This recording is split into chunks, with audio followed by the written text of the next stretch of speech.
হাদিসে কুদসিতে আল্লাহ আযজা ওয়া জাল বলেন, আমার বান্দা আমার কাছে ফেরত আসেন এটা জেনে যে আমি তার রব অত্যন্ত ক্ষমাশীল।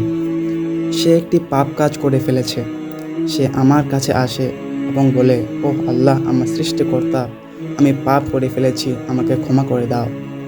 তো আল্লাহ ফেরেশতাদের বলেন, আমি তাকে ক্ষমা করে দিয়েছি, যেহেতু সে জানে তার রব অত্যন্ত ক্ষমাশীল। এবং এভাবে চলতে থাকে। এক পর্যায়ে গিয়ে সে আবার সেই একই পাপটি করে ফেলে এবং সে আবার আল্লাহর কাছে ফেরত আসে। সে বলে, আল্লাহ, আমি আবার করে ফেলেছি, আমাকে ক্ষমা করে দাও হে মালিক। এবং আল্লাহ তাকে আবারও ক্ষমা করে দেন।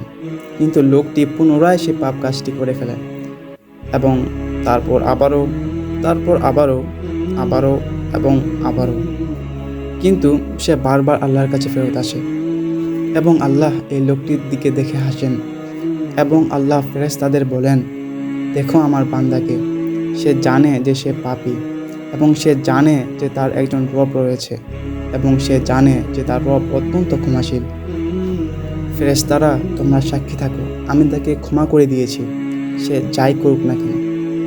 তো তুমি ব্যর্থ তখনই হবে যখন তুমি শয়তানের কথা শুনবে, যখন সে বলে তুমি অত্যন্ত ঘৃণ্য, তুমি সীমা ছাড়িয়ে ফেলেছ, তওবা করে আর লাভ নেই। যখন তুমি শয়তানের এই ফাঁদে পড়বে, তখনই তুমি অসফল। পারফেক্ট হওয়াটা তোমার জন্য পরীক্ষা নয়, তবে আল্লাহর কাছে বারবার ফেরত আসাটাই তোমার পরীক্ষা। যতক্ষণ পর্যন্ত তুমি আল্লাহর কাছে ফেরত আসতে পারবে, ইনশাল্লাহ তুমি জান্নাতে যাবে। আরেকটা হাদিস রয়েছে, এই ব্যক্তি যে বারবার পাপ করতে থাকে কিন্তু দিন শেষে আল্লাহর কাছে ফেরত আসে, কিয়ামতের ময়দানে আল্লাহ তাকে তার সামনে ডাকবেন এবং বিচারের পাল্লাকে সামনে আনা হবে। তার ভালো কাজ খুব কম থাকবে, লজ্জিত হয়ে সে মুখ নিচু করে থাকবে। বিচারের পাল্লায় একের পর এক খারাপ কাজগুলো জমা হতেই থাকবে। সে ভাববে, আই এম ডিস্ট্রয়েড, আমি ধ্বংসপ্রাপ্ত।